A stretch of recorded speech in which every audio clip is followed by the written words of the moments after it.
Кудайдын чакырыгы 29 март.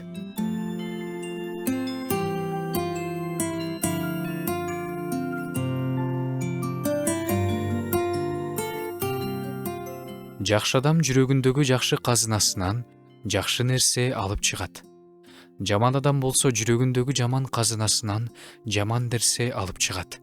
Анткени адамдын жүрөгү эмнеге толуп ташыса, оозу ошону сүйлөйт. Жүрөк адамдын казынасы. Адамдын жүрөгү бул жөн эле сезимдер эмес. Бул ойлордун булагы, ниеттердин борбору, чечимдердин түпкү жери. Эгер жүрөгүңдө Кудайдын сөзү болсо, сенин сөздөрүң жагымдуу, таза.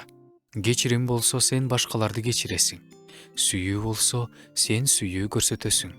А эгерде жүрөктө көралбастык болсо, казынадан оор сөздөр чыгат, жаралаган сөздөр чыгат.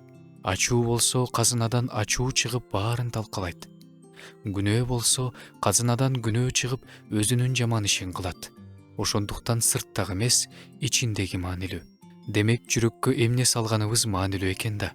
Анткени эмнени салсак ошону чыгарабыз. Жүрөк өзүнөн өзү толбойт. Аны биз толтурабыз. Көзүбүз менен эмнени көрүп жатабыз. Кулагыбыз менен эмнени угуп жатабыз. Эмнени ойлонуп жатабыз. Ошонун баары жүрөктө орун алат. Эгер биз Кудайдын сөзүн уксак, жүрөк Кудайдын сөзүнө толот.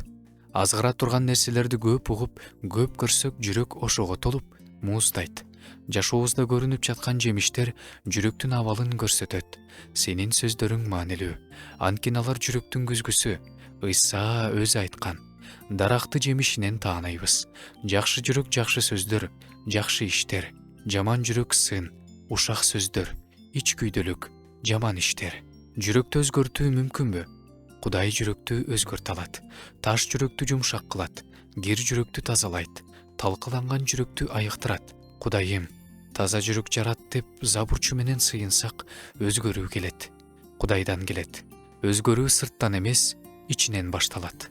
Андан кийин дайыма жүрөктүн акыбалын Кудайдын сөзүнүн негизинде текшерип туруу зарыл. Казынабызды жаман нерсеге эмес, жакшы нерсеге толтуруп туралы.